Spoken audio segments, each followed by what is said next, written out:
Conselho Regional de Psicologia recebe com o maior carinho para a gente discutir a história da saúde pública no Brasil e a reforma psiquiátrica. Nessa noite, como convidados, nós temos o professor doutor Cornélio Johannes Maestrale. Ele é coordenador do programa de pós-graduação em psicologia da Universidade Federal de Minas Gerais, professor de políticas de saúde do mestrado em saúde pública da Faculdade de Medicina da UFMG, coordenador da área de investigação do Núcleo de Pesquisa em Saúde Coletiva da UFMG. E também a psicóloga Marta Elizabeth Souza. Marta Elizabeth Souza é conselheira do Conselho Federal de Medicina, de Psicologia, militante, né, da luta antimanicomial, é coordenadora de saúde mental de Betim e membro do Fórum Mineiro de Saúde Mental. Nós vamos começar dando a palavra para o professor Cornélio. Boa noite a todos. Para mim é um prazer estar aqui, pelo seguinte motivo, quer dizer, um dos motivos. Eu sempre costumo dar no curso de graduação de psicologia uma disciplina chamada Psicologia Comunitária e Ecologia Humana. Talvez deve ter alguns ex-alunos aqui, talvez. Então, assim, nessa disciplina sempre tenta introduzir também a questão do sistema de saúde e política de saúde. Mas, em geral, os psicólogos não têm muito interesse para isto. O aprendimento está mudando. Claro, está mudando porque tem um concurso. Mas quem sabe, quem sabe, isso tem algum efeito também sobre os alunos, depois do Conselho Regional, divulga a importância para discutir esse assunto também no meio psicólogo. Mas eu estou vendo, tem uma aluna de graduação que também conseguiu entrar aqui também. Bom, quando eu recebi então o convite, eu fiquei meio perplexo também, falei história de saúde pública e reforma psiquiátrica. Eu já estava presumindo que seria no Brasil, porque senão não daria nem conta. Mas mesmo no Brasil, a história de saúde pública é uma coisa também, uma história muito grande. Mas presumindo que isso esteja muito em função do concurso, então eu acho que o interesse maior deve voltar para a história mais recente, que é a questão de como surgiu o SUS, como está funcionando o SUS. Bom, para entender isso melhor, você tem que fazer rapidamente voltar um pouquinho na história, muito pouco. Mas então isso vai ser em passos muito largos, porque também não é ponto, me parece, ponto do concurso. É o seguinte, quer dizer, a saúde pública no Brasil tem, na realidade, por um lado, uma história muito recente.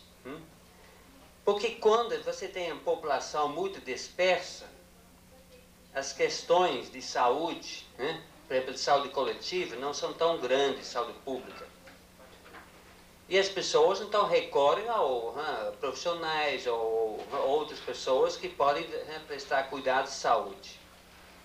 Então, somente quando surgem as cidades, a saúde vira uma preocupação do Estado. Porque esses mecanismos mais informais, que as famílias tratam seus problemas de saúde, ou algumas organizações filantrópicas também tratam de saúde, não funcionam mais quando a coletividade cresce muito. Então, quando as pessoas percebem isto, que não conseguem resolver seus próprios problemas, quando, por exemplo, as elites no Rio de Janeiro perceberem mais a febre amarela, está afetando nossos interesses, porque lá na Europa as pessoas não querem mais migrar para o Brasil, porque falam que o Brasil é um país que todo mundo morre imediatamente quando chega lá de febre amarela. Então o Estado vai cuidar de saúde. Então, na realidade, é praticamente no início do século XX que o Estado vai se preocupar mais com questão de saúde. Antes tem ações muito pontuais. Tem ações pontuais na área de saúde mental, que é a criação do primeiro hospital psiquiátrico no Rio de Janeiro, 1854, etc. Mas em termos de saúde pública em geral, começa assim, no início do século XX. Então aqui tem o nome que todo mundo já ouviu falar, Oswaldo Cruz. Então, começa a regulamentar, colocar obrigatório vacinas. Claro, que era obrigatório, não quer dizer que todo mundo já foi vacinado, mas pelo menos nas cidades ele fez campanhas para isso. E assim, a coisa vai se ampliando. Na medida, então, que o país desenvolve, na medida que faz, então, as cidades crescem, depois, na área rural tem também demais regiões vão se desenvolver, cria-se uma rede de estradas de ferro, depois as rodovias, e a partir disso começa a ter uma ampliação das ações de saúde, muitas vezes pontuais. Aqui no Brasil demora muito tempo até que se fala, nós vamos ter um sistema de saúde, tanto a nível de atenção à saúde, como atenção médica, como a nível de ações coletivas, demora muito até ter um sistema que se preocupe com o país como inteiro. Que historicamente, por exemplo, na época do Juscelino Kubitschek, que criou o Departamento Nacional de Endemias Rurais, mas que vai também atuar só em áreas estratégicas. Na época da Segunda Guerra Mundial, criou-se a Fundação CESP, aliás, foi os Estados Unidos que trouxe isso para cá, também para atuar em áreas estratégicas. Isso demorou muito e, num certo sentido, quer dizer, faz pouco tempo que se tem uma atenção mais voltada para a população inteira. Isso data praticamente da década de 70. Foi feita ainda a terceira Conferência Municipal Nacional de Saúde, que foi em 64, mas que não teve nem relatório publicado, porque depois não foi possível, com o golpe militar.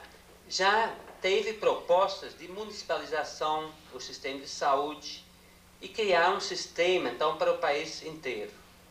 Foi abortado, e essas propostas depois são retomadas nos anos 70, como as chamadas programas de extensão de cobertura. Esses programas de extensão de cobertura tinham uma característica muito interessante, porque o que existia até então, até a década de 70, por um lado, nós tínhamos então o Ministério de Saúde, foi criado em 54, as secretarias estaduais de saúde, e os capitais e algumas cidades maiores tinham também uma Secretaria Municipal de Saúde. Mas poucos. E basicamente tinha um sistema que era construído o seguinte. Então, o Ministério de Saúde, secretarias estaduais e alguns municipais tratavam das ações coletivas.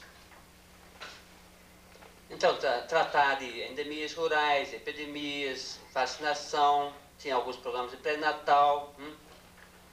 E, por outro lado, a Previdência Social tratava da assistência médica.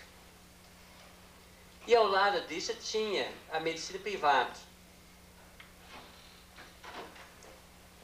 Então, o que ocorre na década de 70?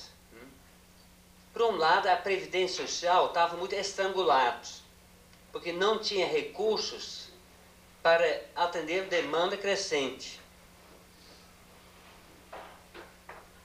Alguns de vocês devem se lembrar que antes tinha institutos, em 67 foram unificados institutos, surge a INPS, Instituto Nacional de Previdência Social, que se propõe prestar atenção à saúde a toda a população trabalhadora.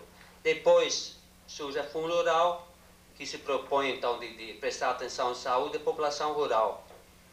E em 78 que tem o INAMS, que unifica então toda a assistência médica da Previdência. Mas na realidade essa Previdência Social não tinha pernas para atingir toda a população trabalhadora. Porque os recursos dos antigos institutos se concentravam nos capitais. Não tinha os hospitais, tinha os PANs, da INAMS. E no interior não chegava. Quanto à população rural, também, o Fundo Rural não atingia pouca, uma parcela muito pequena da população. E, por outro lado, as secretarias estaduais tinha já, desde a década de 20, 30, depois 40, tinha criado uma rede de centros de saúde. Então, em geral, todas as cidades do interior, uma grande parte, tinha lá um centro de saúde do Estado, onde era colocado o médico. Claro, nem sempre tinha o médico trabalhando, porque nos concursos, ocorre, a pessoa faz concurso e depois faz tudo para mudar de lugar. Então faz concurso para a cidade do interior, depois muda para a capital. Aqui faz concurso, depois a secretaria coloca lá na Venda Nova, no Barreiro, depois o pessoal dá um jeitinho para procurar um centro de saúde mais perto do centro. Mas bom, então tinha uma rede de centros de saúde que era muito pouco utilizado, e onde às vezes faltava até médico, etc. Então o que ocorre na década de 70, surgem os programas de extensão de cobertura, que eram programas que pretendiam integrar já as secretarias estaduais e a Previdência Social. Os programas começaram a partir do Ministério da Saúde, das secretarias estaduais, alguns eram financiados pelos Estados Unidos, entre outros aqui no norte de Minas e em Pernambuco, e depois conseguisse fazer um convênio com o INAMPS. Então, na realidade, o INAMPS foi financiar as secretarias estaduais de saúde, a parte de prestação de assistência médica. E a partir disso começou a surgir o movimento dos sanitaristas, dos planejadores de saúde, as pessoas que eram responsáveis por esses programas, junto com as escolas formadoras de recursos humanos, principalmente a Escola Nacional de Saúde Pública, começou a surgir um movimento de reforma sanitária, que começou então, esse movimento começa na década de 70. A primeira manifestação desse movimento é a criação do SEBRAS em 76. SEBRAS era Centro Brasileiro de Estudos em Saúde, que publicava, que é o último número, agora já faz alguns 2 anos que saiu, não sei se vai continuar publicando, uma revista chamada Saúde em Debate. Então, quem olhou lá o programa do concurso deve ter visto que tem me parece, algum artigo também da revista Saúde em Debate.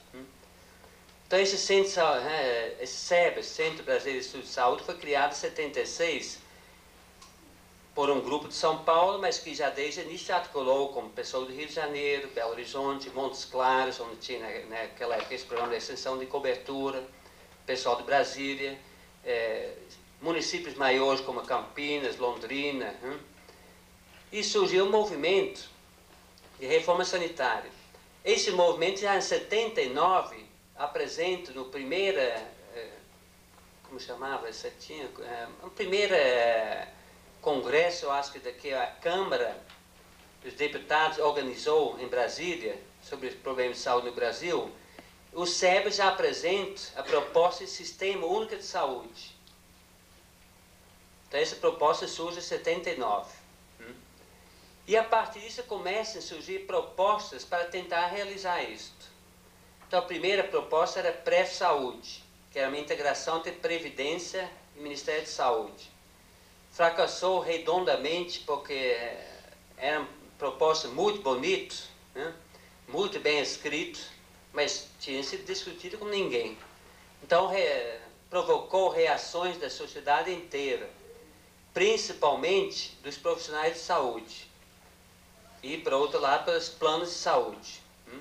Os profissionais de saúde, porque não queriam trabalhar em tempo integral no sistema público.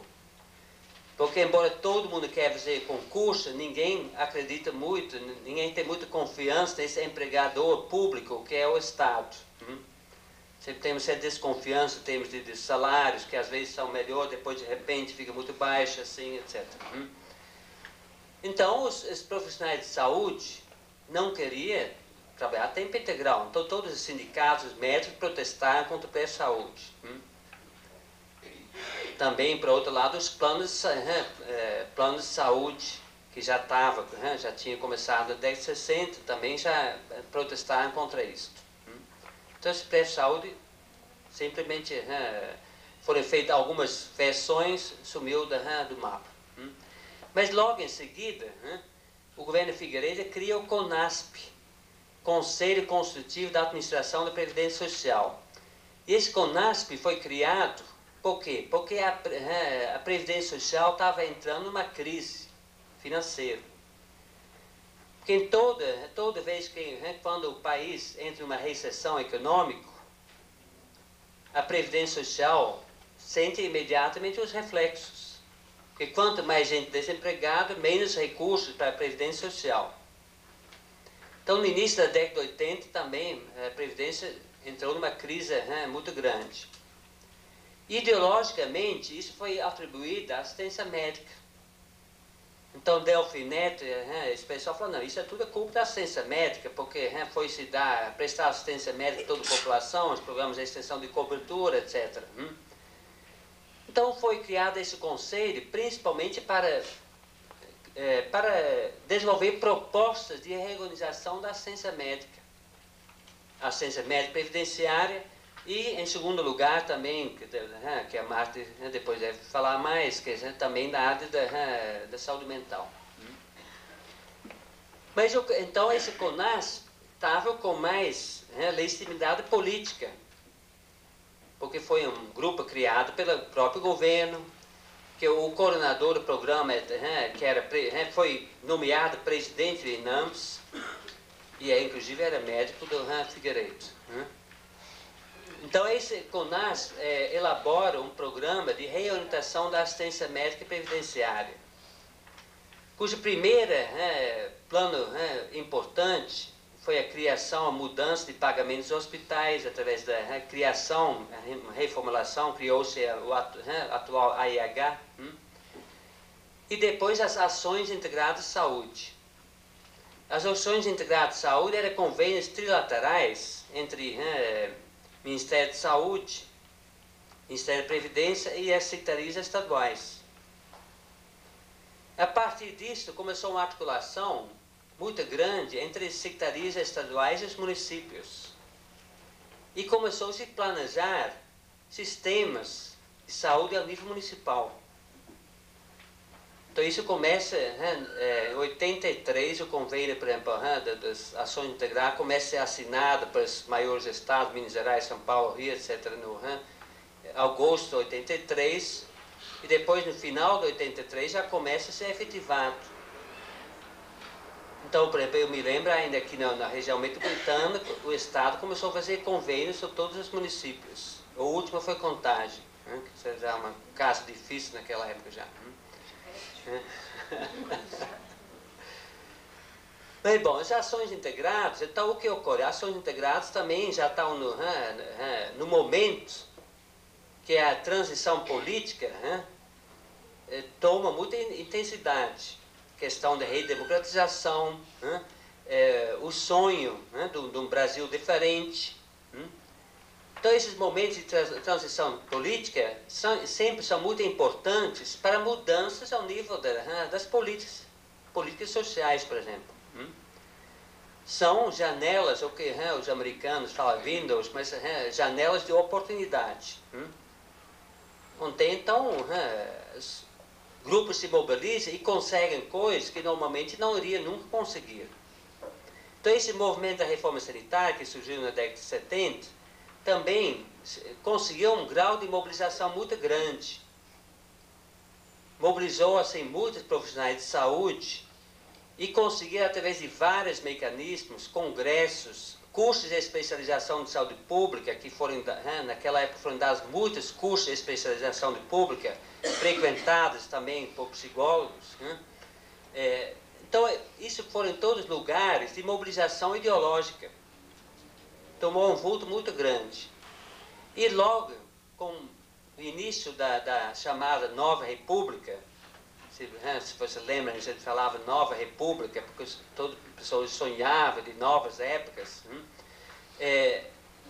Início, então, é organizada a 8ª Conferência Nacional de Saúde, 86, que foi um evento politicamente muito importante, porque foi a primeira Conferência Nacional de Saúde que conseguiu uma representatividade da sociedade. Porque até então, essas conferências nacionais de saúde, criadas pelo governo Getúlio Vargas, eram eventos técnicos. Os técnicos de saúde se reuniram. A 8ª conferência foi a primeira vez que sindicatos participaram, movimentos feministas, movimentos de associações de moradores, etc. Também foi um momento muito importante em termos da psicologia, porque muitos psicólogos não conseguiram ser delegados, mas tinha um grupo muito grande que se mobilizou em torno da 8ª Conferência Nacional de Saúde. Ficava lá nas arquibancadas, lá em cima, porque não podia participar nas reuniões, mas foram muito ativos lá. Bom, essa 8ª conferência, então, formula os princípios do Sistema Único de Saúde. E o pessoal conseguiu até trazer o Sarney lá, e o Sarney declarou lá que era a pré-conferência, a pré-constituinte da saúde, que já estava prevista constituinte. Então, a 8ª conferência formula os princípios do Sistema Único de Saúde.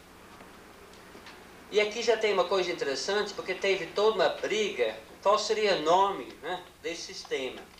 Porque inicialmente tinha gente que falava, não, vai ser sistema unificado. Vai se unificar Previdência Social com Saúde, como Ministério de Saúde e as Secretarias Estaduais de Saúde. O que era um pouco em termos da proposta das ações integradas. Mas outros falavam, não, agora é a oportunidade para a gente criar um novo sistema de saúde. Um sistema universal, equitativo, que presta então atenção integral a toda a população. Então, esses são princípios básicos que depois nós vamos encontrar na legislação, na Constituição, depois na Lei Orgânica de Saúde, a Lei 8080. Porque até então, até aquela época, se tinha, como tem ainda, um sistema de saúde extremamente hierarquizado. O que é tem uma certa lógica. Você, quando tem uma estrutura social muito hierarquizada, o seu sistema de saúde também vai ser hierarquizado, vai refletir isso. Então, na época, era assim, a Previdência Social dava assistência mais nas cidades maiores.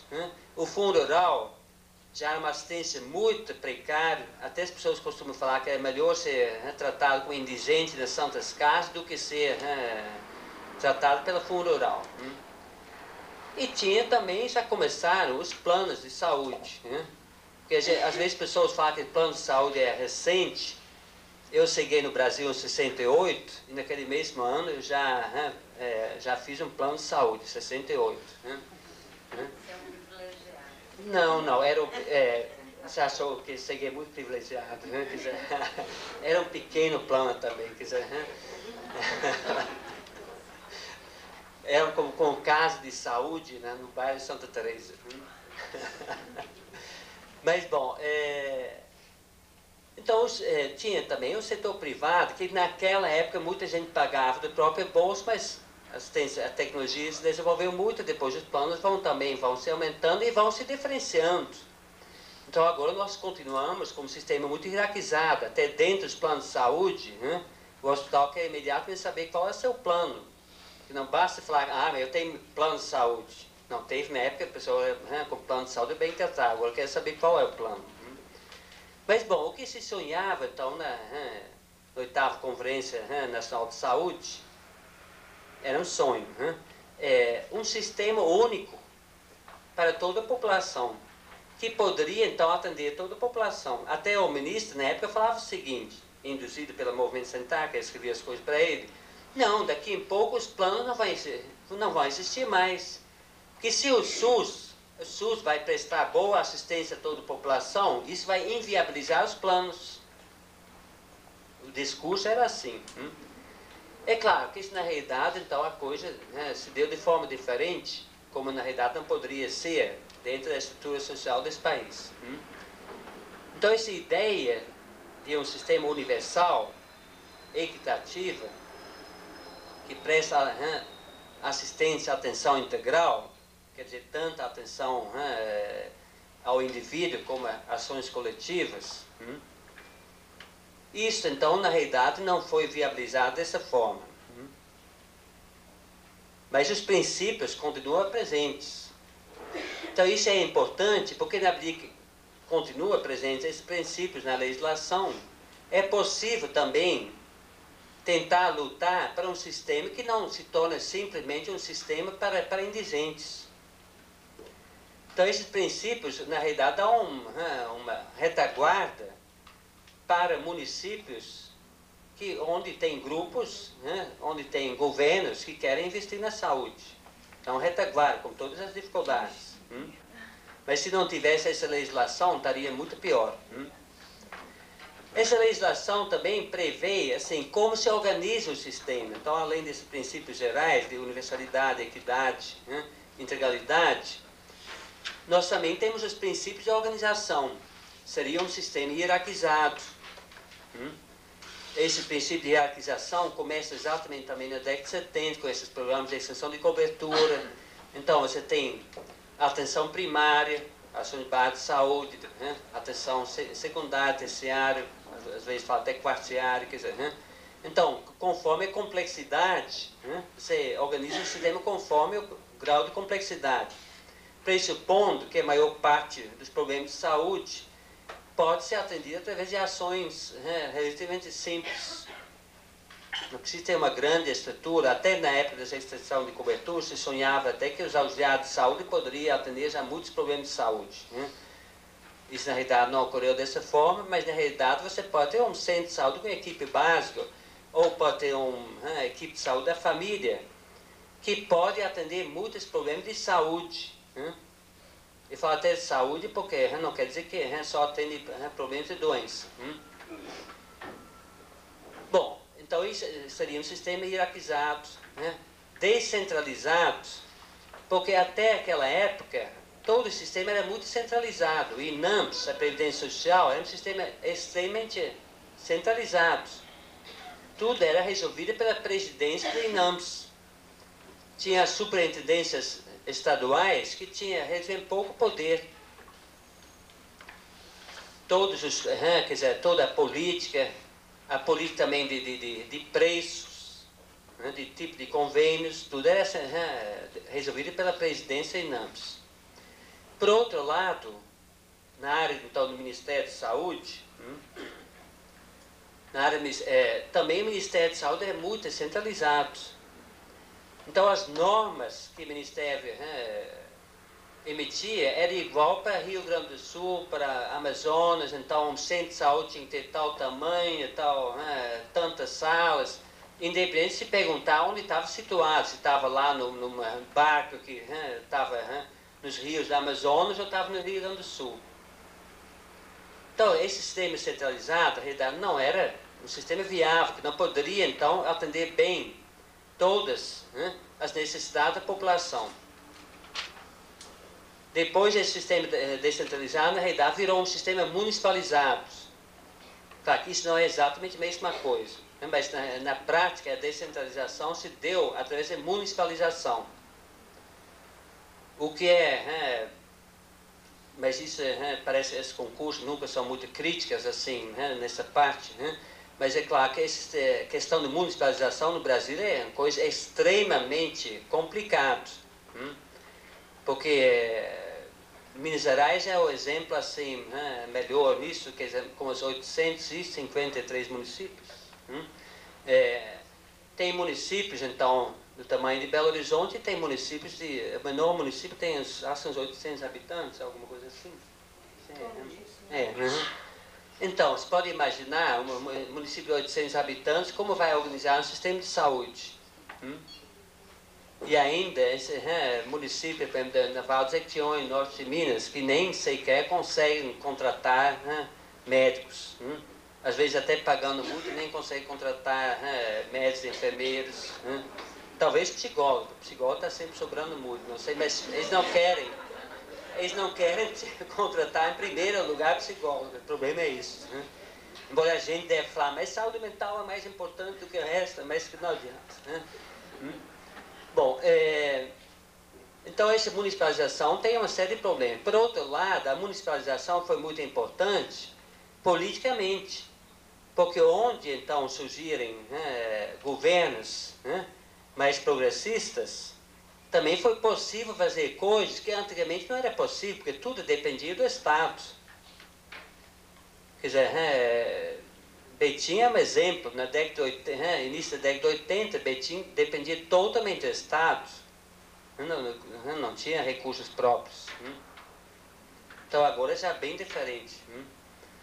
Então isso foi também uma coisa muito interessante, permitiu um desenvolvimento que não seria possível se fosse um sistema centralizado. Bom, então hierarquizado, descentralizado, e um outro princípio importante é a participação comunitária, está com essas palavras na legislação. E como foi dada conteúdo a isto, a participação comunitária, principalmente através dos conselhos de saúde, que estão também regulamentados através da Lei 8042, eu acho que e porque foram inicialmente vetadas na Lei 8080.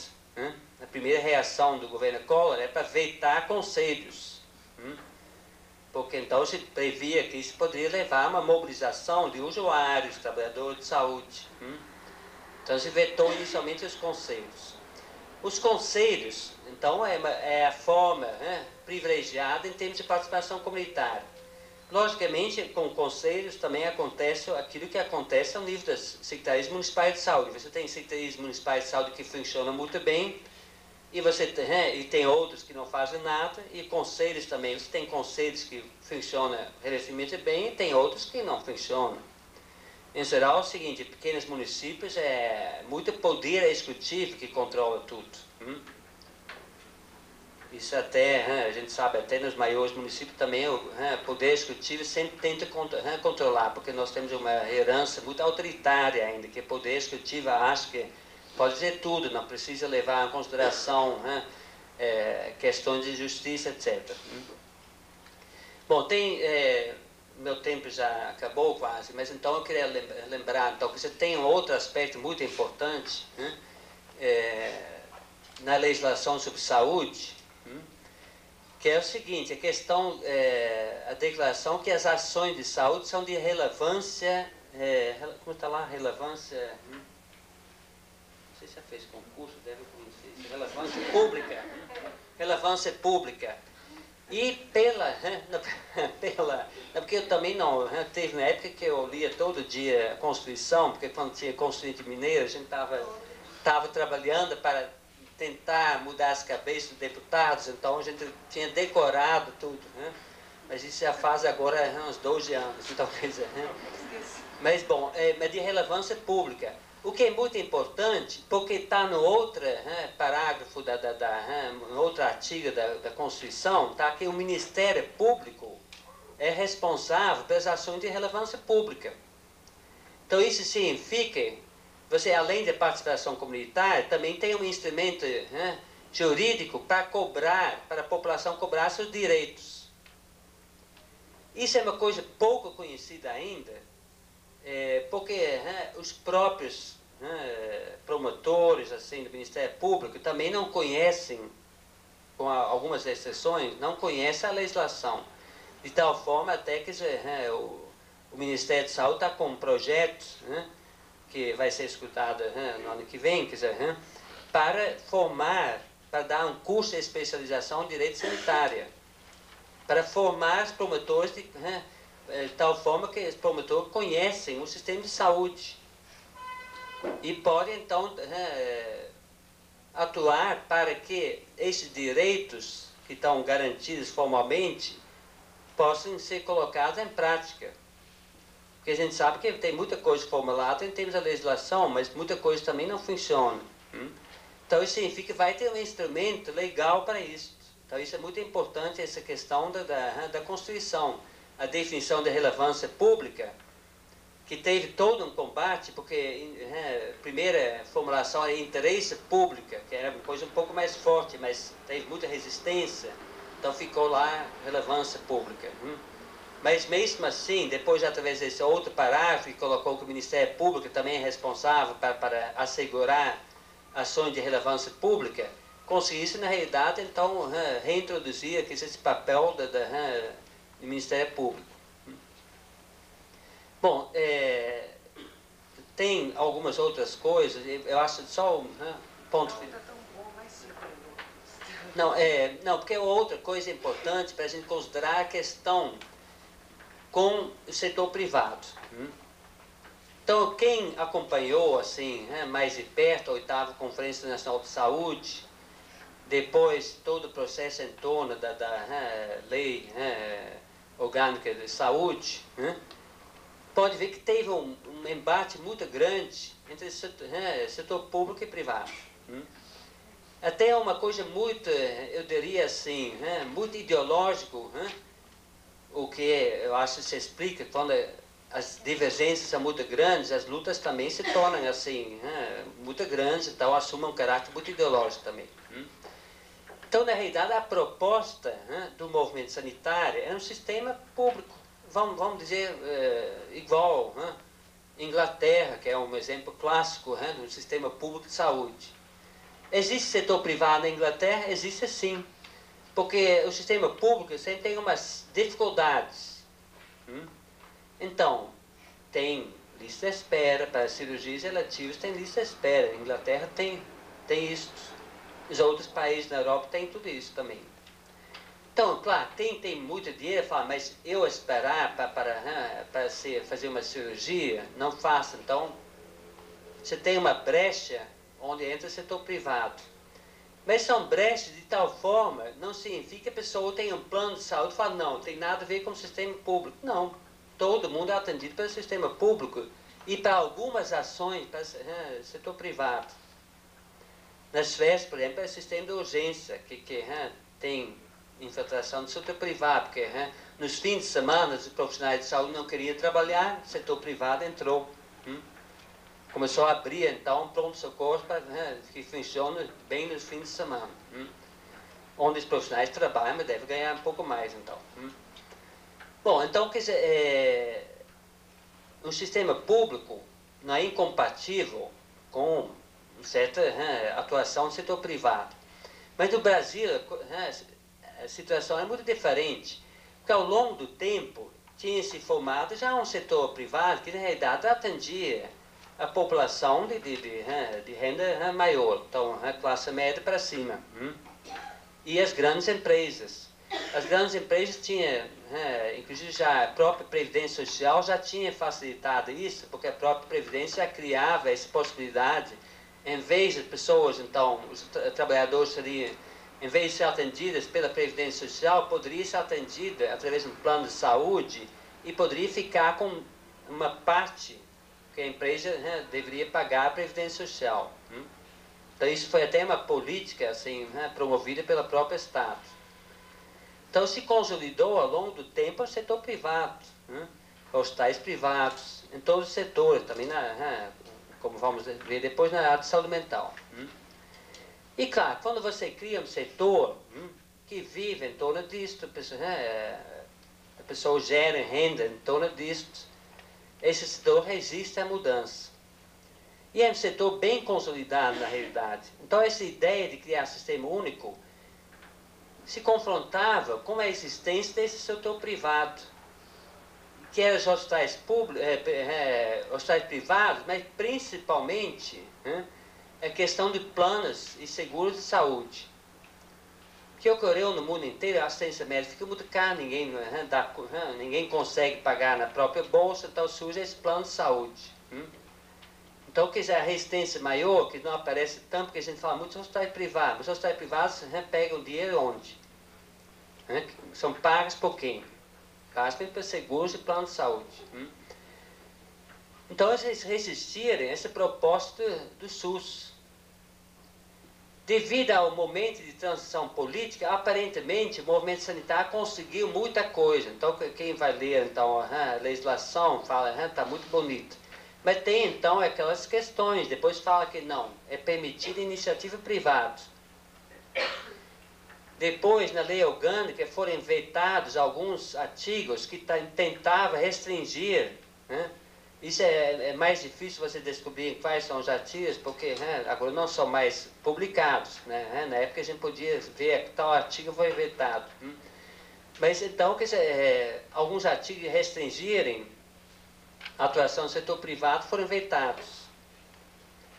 Isso desde já inviabilizou essa ideia, na realidade, de criar um sistema público para a população inteira. Embora na época, quando foi aprovada pela Constituinte, todo o movimento sanitário estava na felicidade, assim, achava que tinha já ganhado tudo. E vocês podem, inclusive, ver que atualmente, na realidade, já estamos chegando à situação que eu acho que foi inevitável. Nós não temos, na realidade, ao meu ver, mais um sistema único de saúde. Porque, na realidade, se você tem seu plano de saúde, você pode ser atendido num hospital que presta também, que é no hospital do SUS. Você pode ser atendido para um hospital público. No hospital público vai cobrar do seu plano. Vamos ver se vai dar tudo certo. Mas então, as primeiras contas já estão aparecendo. Então, isso significa que, na realidade, quem tem um plano não tem mais direito à assistência médica prestada pelo Sistema Único de Saúde. O que é, então, diferente desses países que têm um sistema público. Falam, não, toda a população tem seu direito. Se alguém tem algum seguro para alguma coisa, bom, isso é questão dele. E toda a população também utiliza esse sistema público. Claro, o problema aqui não é porque o governo está inventando isso de forma diabolicamente. Não, o problema é o seguinte, na realidade, esses planos de saúde operavam para uma população que não queria ser atendida pela SUS, a não ser para algumas ações assim de alta tecnologia. Então, queria que seria muito caro, então procurava um sistema de saúde para isso. Então, que essa política tem uma lógica, que tenta cobrar os planos. Mas isso significa que, na realidade, nós continuamos, então, com esse sistema hierarquizado. Então, nesse sentido, a universalidade do sistema único de saúde, nesse ponto, fracassou. Claro que isso não quer dizer que melhorou muita coisa, assim, porque quando eu cheguei no Brasil, em 68, por exemplo, e eu trabalhei nesse programa de extensão de cobertura, muita gente sequer tinha algum acesso ao sistema de saúde. Nem nas áreas, nem nos bairros aqui, nem no interior, era menos ainda. Eu fui na época de Montes Claros, na região norte de Minas, não tinha muito município, não tinha nem médico. Então, eu acho que melhorou muita coisa, mas, quer dizer, muita coisa fracassou também. Isso não quer dizer que está condenado para sempre fracassar, mas, na realidade, tem uma luta muito grande para frente que agora tem que ser feita em novas bases. Então, eu acho que nós temos que inventar uma nova ideologia na área de saúde. Aquela ideologia da reforma sanitária já era. Agora temos que renovar a nossa ideologia. Mas então eu vou parar por aqui, porque quando eu vou nesse assunto de ideologia, não é ponto do concurso. Então vocês não vão querer me ouvir nesse ponto. Fique para outra oportunidade. Então. Obrigado.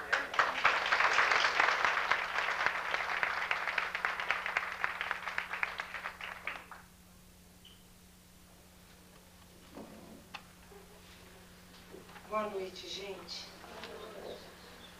Bom, então o Cornelius, colocou aí muitas questões da saúde pública.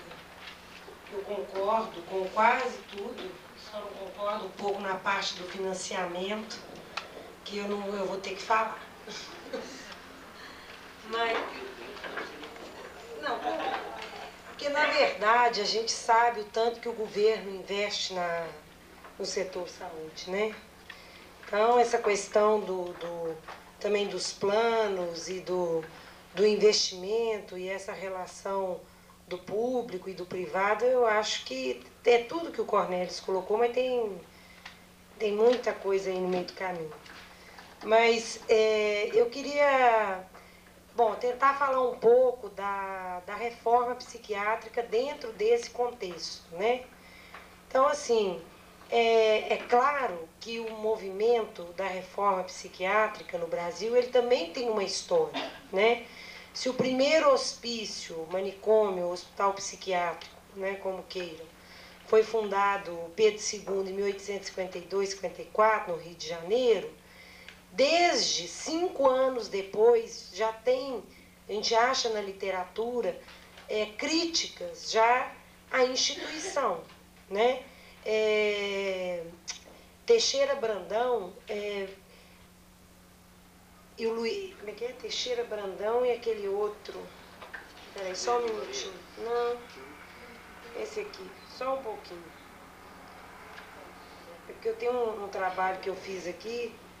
Tem um que na década de 50 já falava sobre a superlotação dos hospitais psiquiátricos, mas o Teixeira Brandão, 100 anos antes, quer dizer, 1950, 100 anos antes, ele já apontava, né, em algumas críticas, textos que ficava entre os próprios psiquiatras, vamos dizer assim, ele já apontava que aquela instituição ia caminhar para superlotação, para maus tratos, já preocupava com isso, né? Eu acho que tem uma coisa muito importante que a gente não pode esquecer na história da saúde mental, que todo mundo sabe, que a loucura ganhou o estatuto de doença mental, né, com a medicina, com o Pinel no século XIX. Isso, né, eu acho que aqui todo mundo já sabe disso, né? E aí a loucura ganha esse status, né, de doença mental, e o manicômio, né, o hospital psiquiátrico, foi o lugar, né, esse lugar criado, vamos dizer assim, para o chamado tratamento, e foi lá também que a disciplina da psiquiatria se fortaleceu, né, e ganhou esse status, né, foi dentro do hospital psiquiátrico. Então, na história brasileira, a gente encontra o seguinte, que os primeiros psiquiatras, eles se formaram nos manicômios, né? Antes de ter na cátedra lá de medicina a disciplina de psiquiatria. Então, isso é uma coisa que a gente tem que deixar muito claro. E uma outra coisa também que é fundamental, eu penso, é o seguinte, toda a sofisticação ao longo da história da psiquiatria que foi tendo em termos de recurso medicamentoso ou de conhecimento, não foi aplicado à instituição psiquiátrica. Né? O templo da loucura, que eu chamo, o templo da loucura, para mim o manicômio é o templo da loucura, ele continuou estagnado. Né? Quer dizer, por que avança-se em alguns conhecimentos sobre fármacos ou terapêuticas medicamentosas e por que a instituição nem isso acompanhou, né? Estou colocando isso por quê? Porque foi também, né? Já tinha essa coisa do CONASP, essa intervenção do governo na época, essa preocupação. Na década de 70 havia um número estrondoso de aposentadoria por invalidez, os chamados transtornos mentais, e também nessa época, né, por interesses também financeiros e eu acho assim, por uma conjuntura que o Brasil estava vivendo, o período da redemocratização, final da ditadura, os movimentos sociais também estavam se reerguendo, a gente lembra disso, né? Construção, pessoal da construção civil, o ABC paulista, não é isso? 79, as esquerdas estavam se reorganizando, estava tudo, né? Tinha sido esfacelado pela ditadura. Aí o que acontece nesse período? Nisso, os trabalhadores também da área da saúde mental, a maioria, psiquiatra e enfermagem, né, auxiliares, principalmente a nossa, por exemplo, os psicólogos, eram muito poucos os que trabalhavam nessas instituições. Eu ainda acho muito pouco, mas hoje em dia a gente não pode nem comparar com o que já foi naquele tempo. Terapeuta ocupacional, mesmo assistente social era um ou outro. Então, assim, grupos de psiquiatras, né, que a gente sempre tem que colocar assim, porque não era uma coisa, nunca nada é homogêneo, né? Tem os interesses, os pensamentos, as concepções. Junto com essa movimentação toda, eles começam também a fazer, né, a se aglutinar.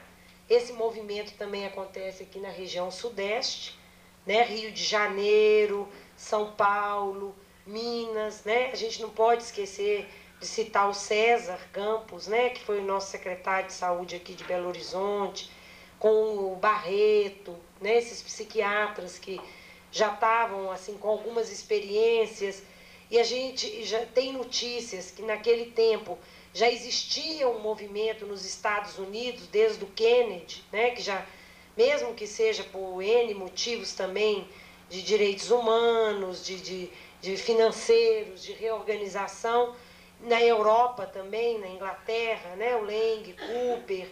Então, os psiquiatras do mundo inteiro já fazendo algumas movimentações no sentido de uma psiquiatria, da antipsiquiatria, ou de rever paradigmas da psiquiatria, outras possibilidades de tratamento, né, colocando essa necessidade de alguma forma, né, de rever essa coisa do tratamento. É claro que isso, de alguma maneira, chegava no Brasil, né, vinha, o pessoal tinha informação, às vezes ia, tinha algumas trocas, mas ainda como experiências isoladas nessas instituições, né?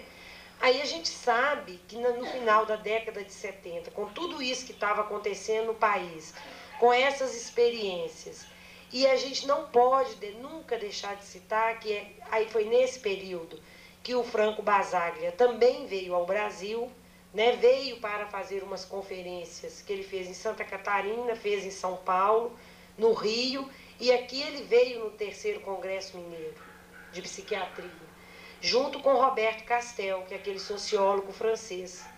Então, a vinda deles ela foi assim muito mobilizadora para grupos já de psiquiatria e outros profissionais que estavam se organizando. Aquele congresso também da Rede Alternativa, né, que o pessoal já estava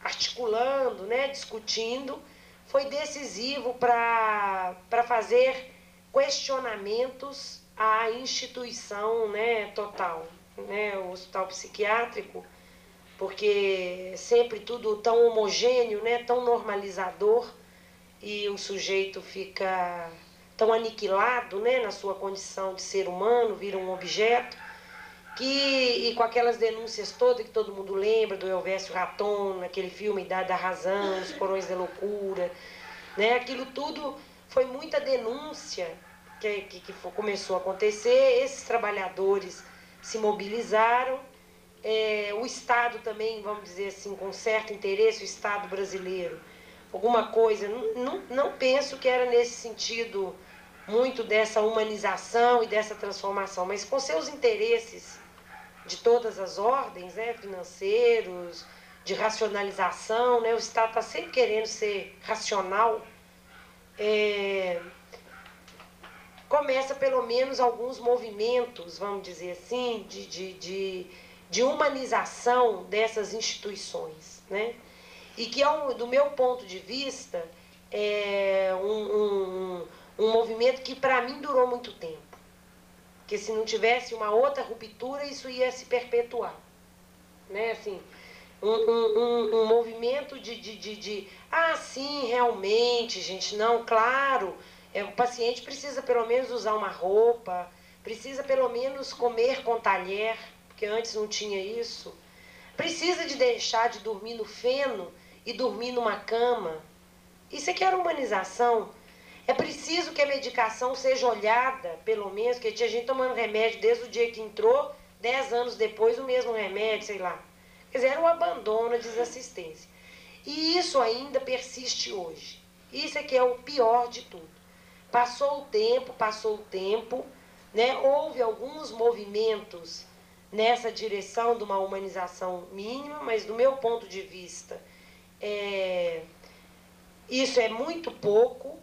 Ainda essas instituições chamadas hospitais psiquiátricos, por mais que elas tenham avançado, que elas se considerem avançadas, elas continuam expropriando o sujeito, né, da sua condição de ser humano, né, continua fazendo esse movimento, e aí o que a gente assiste por parte do Estado, né?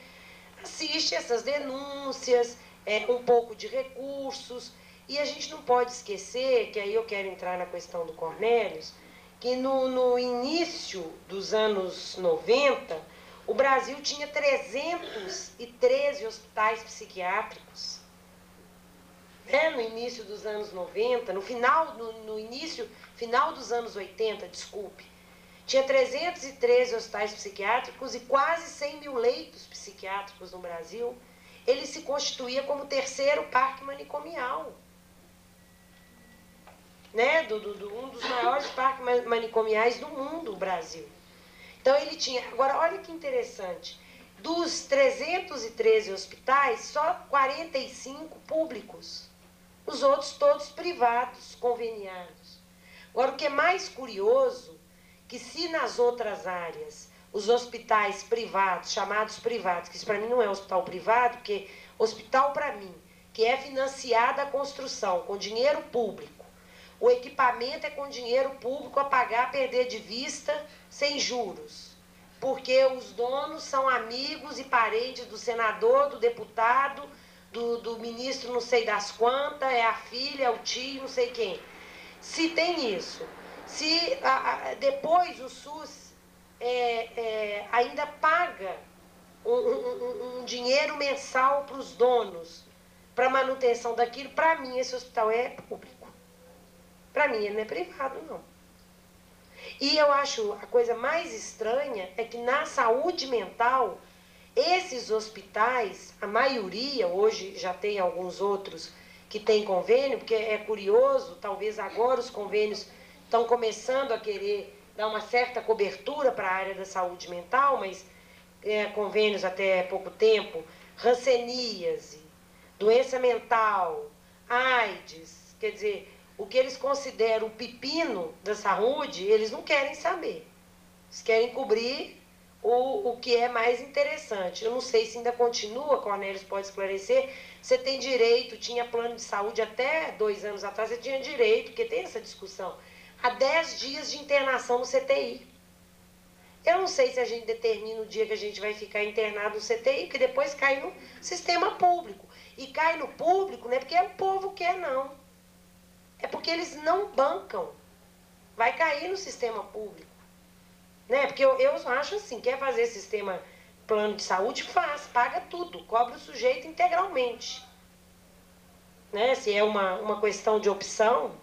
Então, assim, o que sobra? Sobra para a saúde mental, Nós temos uma Federação Brasileira de Hospitais que nos últimos anos, a maioria da sua diretoria era composta da psiquiatria, O José Serra, até o ano passado, estava gastando, que eu tenho até vergonha de falar, porque é tão pouco que esse povo investe na área da saúde, mas gastando 452 milhões de reais com a IH psiquiátrica, 432 milhões, 276.675 reais, nos seus 256 hospitais que tem hoje no Brasil, quer dizer, até dezembro de 99, então 256 hospitais, sendo 45 públicos, com 1.288 leitos. 211 privados /filantrópicos, com 47.980 leitos. E 1.720 leitos psiquiátricos em 83 hospitais gerais, perfazendo um total de 62.581 leitos.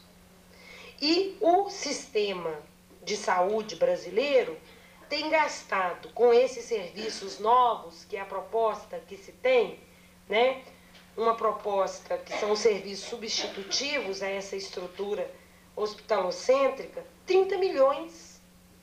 30.257.673. Muito desigual, vocês não acham? Quem está gastando 432 milhões com o hospital e 30 milhões com o serviço substitutivo, fica muito difícil o recurso para o setor. Sem dizer que eu nem vou entrar numa outra discussão aqui, que depois eu posso contar para vocês quanto que o Fernando Henrique pagou em cash Isso não é estimativa, não. Ao FMI de janeiro a junho do ano passado. Esse dinheiro aí, esses 432 milhões, é 2 dias e meio de juro ao FMI. Isso é dado comprovado do Ministério da Saúde, do Conselho Nacional de Saúde. Eu tenho os documentos, quem se interessar, a gente pode... Quer dizer, muito... É por isso que eu estou dizendo, falar de financiamento no Brasil, nós vamos cair em política e... É isso, não tem muito jeito. Então vamos voltar aqui, né? Mas apesar disso tudo, com essa questão da reforma, o que acontece? É isso, né? O povo passa os anos 80, né? O final dos anos 80, e aí também estava estruturando o sistema, e na área da saúde mental foi um pouco isso. O Cornélio tocou num assunto aqui, que é uma área também que a saúde pública, muitas vezes, com dificuldade em priorizar. Né? Se tem menino, se a mortalidade no Brasil é 40 por 1000, como é que eles vão investir em saúde mental? Se os meninos estão morrendo de desnutrição. Né? Mortalidade materna, isso para mim é o fim do mundo. A gente na beira do 3º milênio, mulher no Brasil morrendo por conta de problema de parto. Então, realmente, gente, há uma tendência natural quase de excluir a saúde mental. Mas essa tendência não é tão natural assim, porque passa também pela questão do preconceito, de achar, doente mental isso não tem jeito mesmo, é uma doença crônica degenerativa, não tem salvação, para que eu vou investir nisso? Né? Tem isso também. Mas tem também essa questão que é real, que é do investimento, dessa outra área.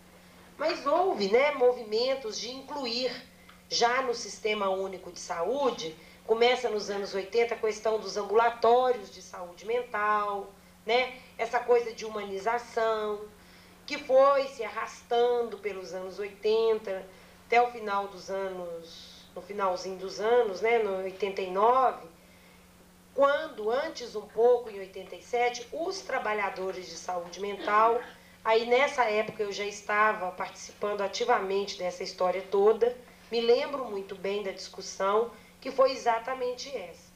Gente, nós estamos anos e anos denunciando o que está acontecendo em hospital, as secretarias de Estado fizeram concursos no meio dos anos 80, algumas secretarias municipais, contratou psicólogos, contratou psiquiatras, assistentes sociais chamavam de equipe básica, né, equipe mínima, em ambulatórios de saúde, mas esse pessoal está atendendo muita coisa sim da saúde mental, mas os hospícios estão cheios do mesmo jeito. Não está acontecendo nada em relação a eles. Foi quando, então, esses trabalhadores que já estavam no 2º encontro nacional, que eu não vou entrar aqui porque isso tem uma história longa também, eles em Bauru, né, aí a gente já estava participando disso, resolve fazer essa discussão que era preciso de tentar fazer uma nova ruptura com relação ao Estado, criar uma distância e provocar um outro tipo de participação e de inserção. Foi aí que surge, né, por uma sociedade sem manicômios, essa bandeira, e cria-se esse movimento, que a gente chama de movimento da luta antimanicomial. Isso aconteceu em Bauru, no dia 4 de dezembro de 1987. Então, assim, esse movimento cria essa utopia ativa nesse sentido de uma coisa sempre a se buscar, que é enfrentar o Estado no sentido de uma radicalidade que busque a superação da estrutura hospitalocêntrica, né, nessa perspectiva. E por que essa sociedade sem manicômios é só em relação aos hospitais psiquiátricos? É óbvio que não. É contra todas as formas de estrutura de opressão dentro da sociedade. Então, é as FEBEMs da vida, são as penitenciárias, são os asilos, mas tem uma estratégia que, como nós somos, óbvio, da área da saúde, como isso é um sumidouro de dinheiro, né? E a gente tem uma relação muito direta, a maioria dos profissionais tem essa estratégia, vamos dizer assim. E mesmo porque, né, considera também a loucura uma das últimas fronteiras do homem. Né? Quando alguém dá conta de ir tratando da loucura, eu acho que, sinceramente, eu acho que as outras questões que são super importantes, de muita relevância, a gente fica com um certo know-how, eu acho, para enfrentamento de outras questões, né?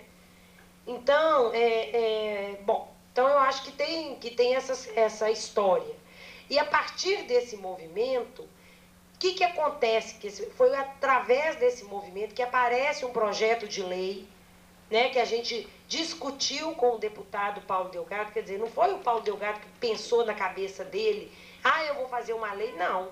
Foi um movimento que procurou ele, que pediu para fazer uma lei para mudar aquele decreto-lei de 34, diga-se de passagem, ainda vigindo no Brasil, criado por Getúlio Vargas, que fala louco de todo gênero, mistura loucura com psicopatia, vocês já viram lá, né? É uma coisa assim, tudo misturada, os conceitos que tinha na época.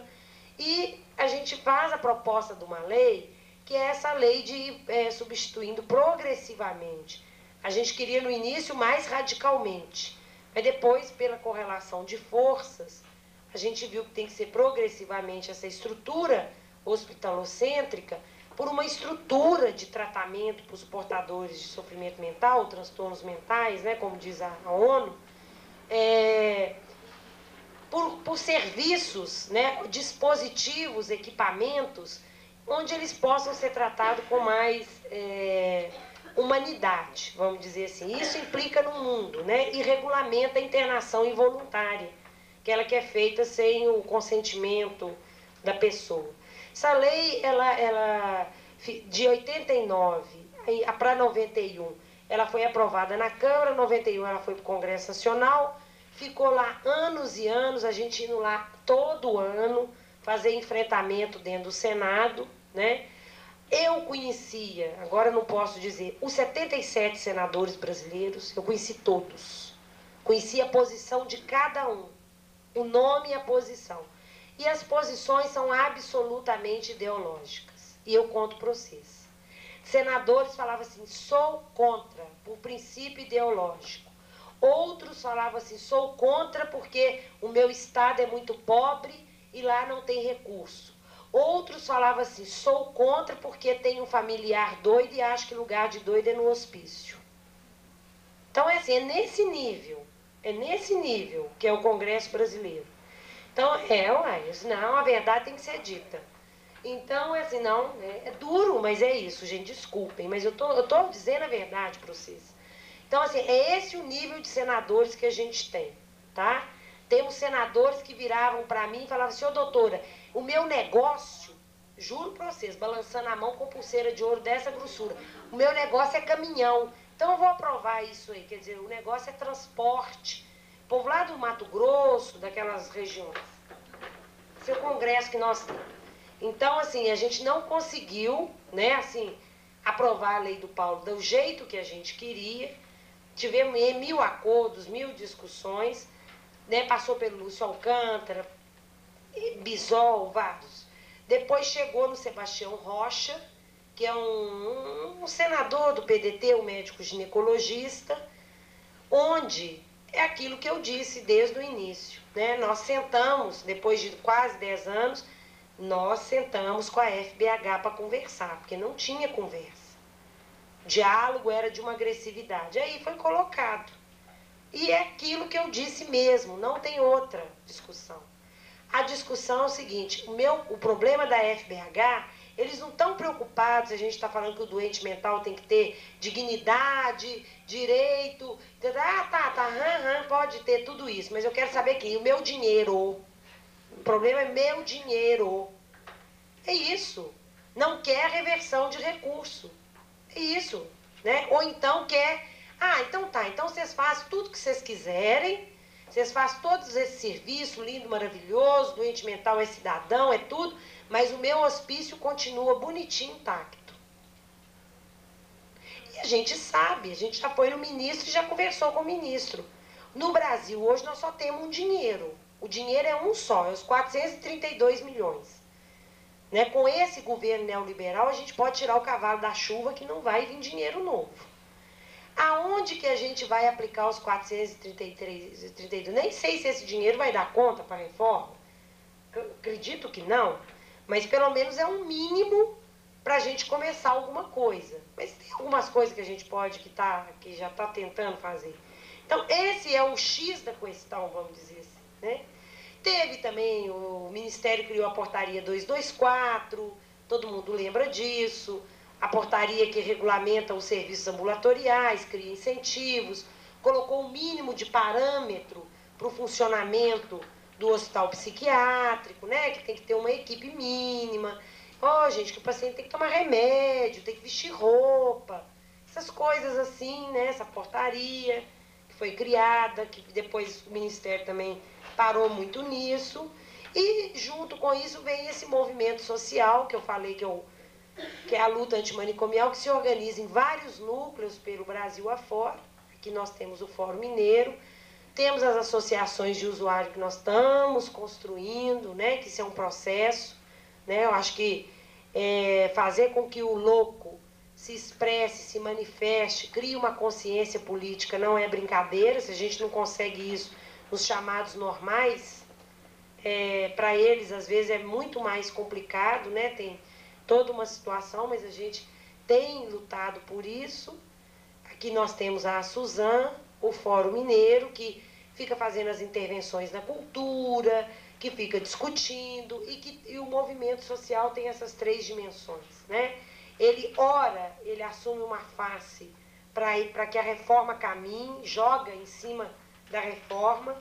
Uma hora ele tem que fazer esse investimento no campo legislativo e no campo também assistencial, no sentido de pressionar o governo para a criação das políticas, e no campo cultural. É claro que ele tem que fazer isso tudo ao mesmo tempo, mas ele toma, às vezes, dimensões diferenciadas de acordo com o momento e a conjuntura política, né? Eu acho que é isso, assim.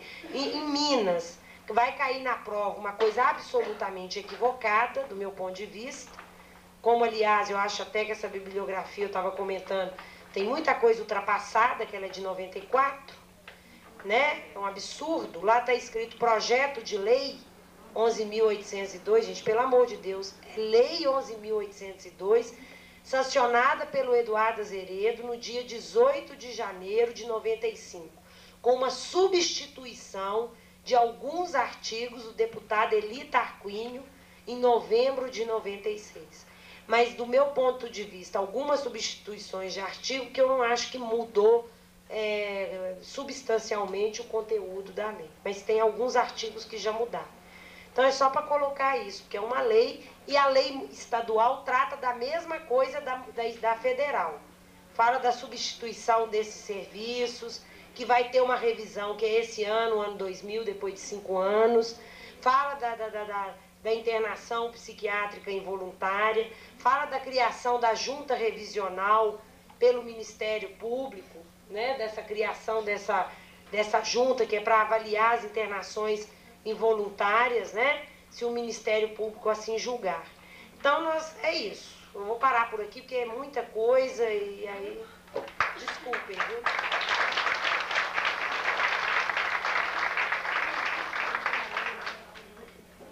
Nós temos aproximadamente meia hora para um debate, para vocês fazerem as perguntas. Esse microfone vai ficar aqui na mesa, mas eu acho que o auditório é pequeno, a pergunta pode ser feita de onde estiverem também. E vou ficar aqui na mesa escrevendo as pessoas.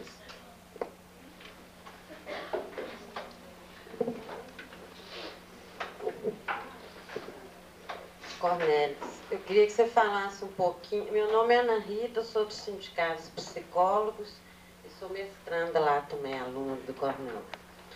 Eu queria que você falasse um pouquinho sobre a diferença entre vigilância sanitária e vigilância epidemiológica.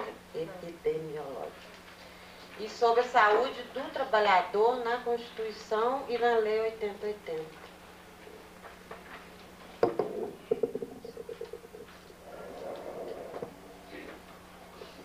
Bom, vigilância sanitária e vigilância epidemiológica. Na realidade, a tendência agora seria substituir isso pela palavra vigilância à saúde. Mas, tradicionalmente, a gente faz uma distinção entre vigilância sanitária e vigilância epidemiológica. A vigilância epidemiológica trata assim a vigilância sobre as doenças, né? As epidemias, endemias, né?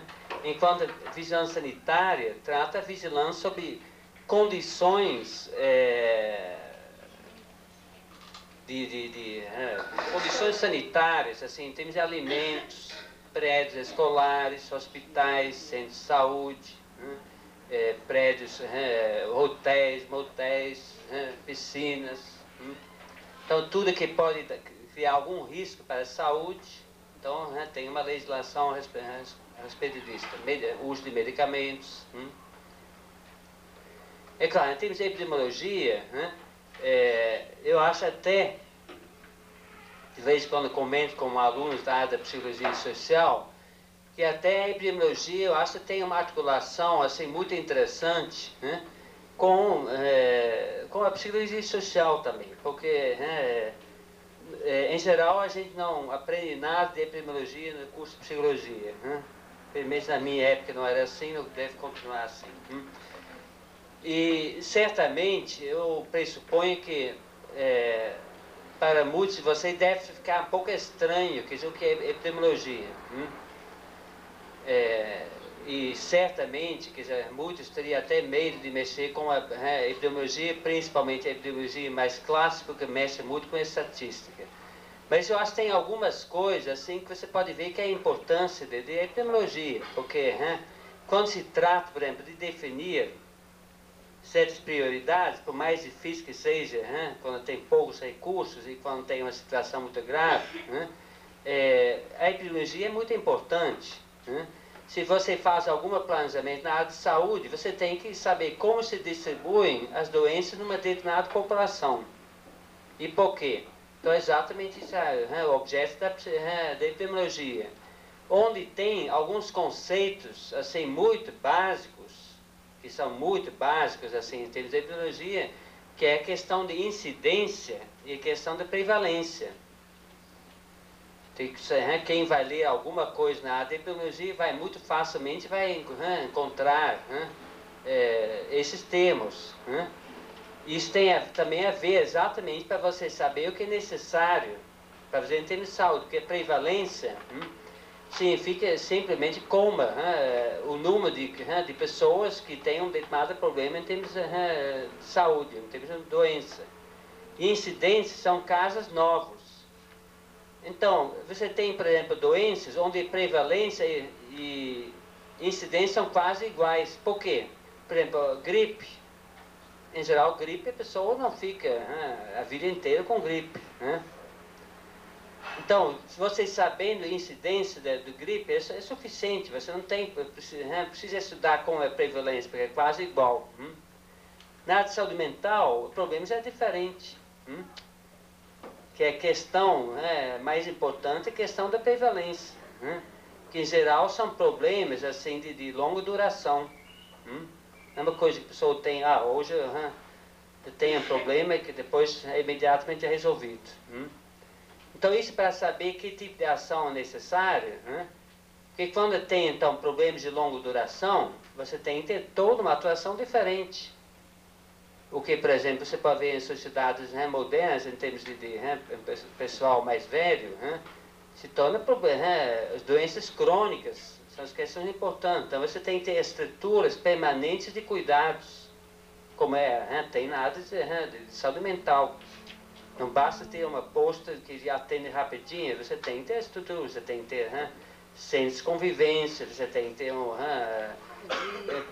então, moradias. Então, isso em termos de fenômenos que são mais caracterizados pela prevalência.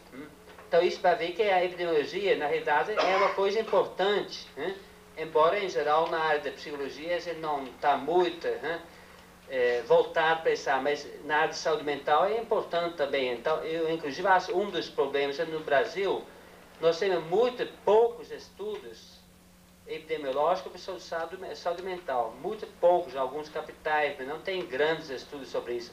Então, isso torna até um pouco difícil você programar bem suas ações. É claro que, a partir da própria prática, pessoas também vão ter um certo conhecimento como quais são os problemas, mas seria muito bom se tivesse mais estudos epidemiológicos.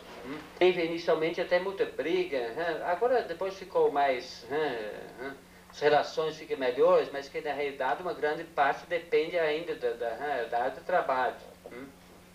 Eu não tenho assim especificamente acompanhado depois a legislação como ficou, mas eu lembro mais daquela época da Constituinte, como era difícil e como na própria lei 8080 não está integrado lá dentro.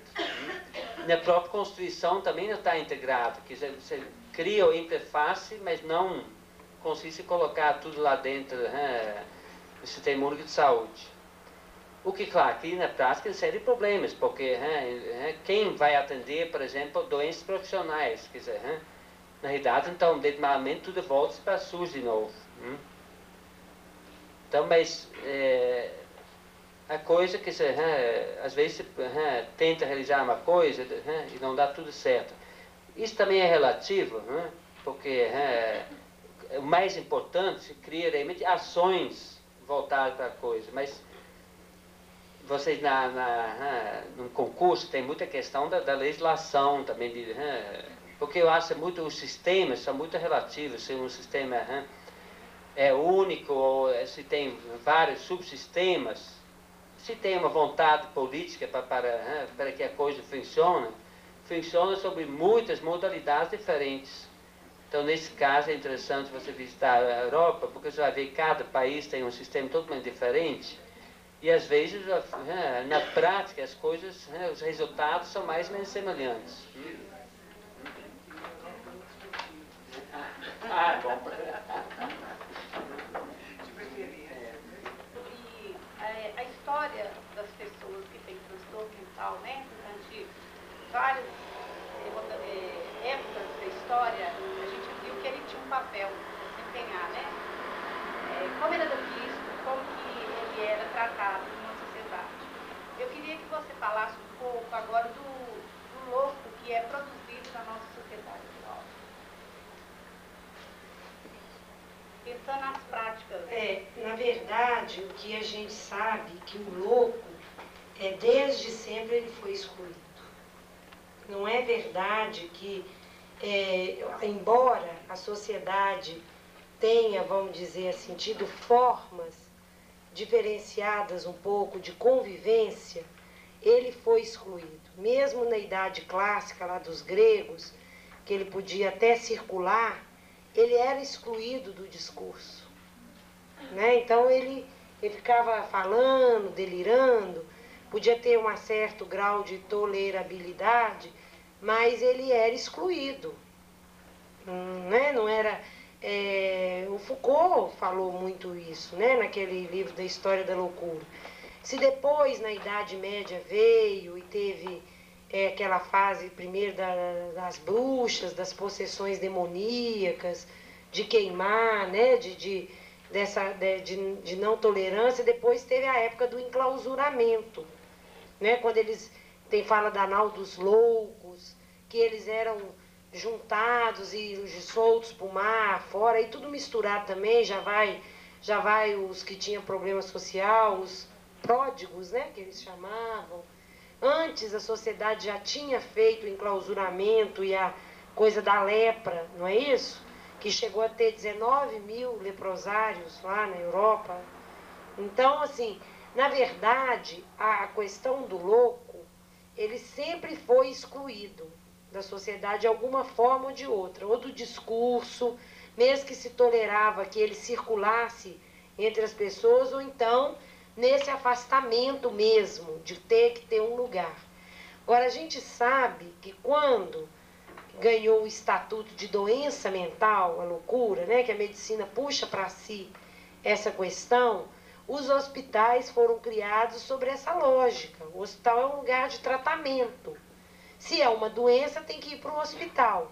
Só que é para ir para o hospital para ficar para sempre, não é? E tem também, se a gente for pensar, aquelas coisas, no iluminismo, na Revolução Francesa, não tem aquela coisa da liberdade, igualdade, fraternidade? Para todos, exceto para os loucos. Por quê? Porque eles estão fora do campo da razão. Porque a filosofia não era cartesiana. Então, se eles estão fora, eles não podem ter todos os direitos iguais. Então, assim, eles sempre estão arrumando um jeito de estar fazendo uma exclusão. Assim, eles que eu digo nós, a sociedade, né? Então, quando a gente vem agora numa tentativa, né, e num esforço de ver o doente mental, né, o portador de sofrimento mental, como um ser humano, como um sujeito de direitos sociais, civis e de deveres também, eu acho que, consequentemente, o nosso olhar sobre a loucura e o nosso saber tem que mudar. Ele não pode estar amparado em conhecimentos que a gente já tem conservadores sobre determinada questão sobre a loucura. Porque se a gente usar os mesmos conhecimentos, a gente não vai conseguir mudar a posição diante do doente mental. A gente sempre vai estar olhando e vendo e convivendo de um outro lugar, né? Então, isso tem que mudar. É isso que nós estamos tem que mudar. É que tem que mudar. Nós estamos demonstrando que é possível mudar, né? E é com várias intervenções que estão com seus vários problemas, porque isso é um processo. Então, nós estamos, eu considero, Cornélios falou, eu concordo, nós estamos experimentando, fazendo os trabalhos, pesquisando essa clínica que a gente faz, eu, sinceramente, são tantas intervenções que você não pode dizer isso ou é aquilo. É um conjunto de intervenções que a gente vai criando e vai buscando. E eu penso que a gente carece, sim, de estudos e de pesquisas que possam nos ajudar. Agora, sempre teremos dificuldades se a gente for também na ciência positivista, do jeito que ela está dada, para poder tentar entender esse fenômeno. Aliás, eu acho que o positivismo está com problema para entender vários outros fenômenos, até das ciências exatas. Mas é o que ainda está vigindo, né? Hoje mesmo eu estava discutindo isso. Aí tem jogo de poder, de interesse. Hoje em dia não tem mais. Os centros, as universidades não são os lugares precípios de pesquisas. Quem impera hoje para fazer pesquisa é os grandes laboratórios, gente. É a NASA. Vê se você acha um cientista lá na universidade, acha assim o povo está sobre a égide da indústria farmacêutica, sobre outras, muitos interesses em questão. Do Dr. Cornélios, onde coloca que o sistema de saúde mental não precisa somente de psicoterapeutas. Lá dizia que precisa também de psicólogos que lidam com mudanças de comportamento, treinamento de habilidades sociais, intervenção na relação cliente-meio, psicólogos preparados para lidar com prevenção de droga, prevenção. Gostaria que esclarecesse um pouco esse aspecto. Primeiro, eu tenho que reconhecer o seguinte, que eu tendo a ser um pouco mais pluralista, do que as pessoas não poderiam talvez gostar. Mas porque eu acho o seguinte, em termos de áreas de conhecimento, se dentro das áreas, linhas continuam durante muito tempo na história, provavelmente tem alguma coisa a contribuir. Então eu acho já a priori, eu acho que a gente não deveria se converter para uma abordagem ou outra.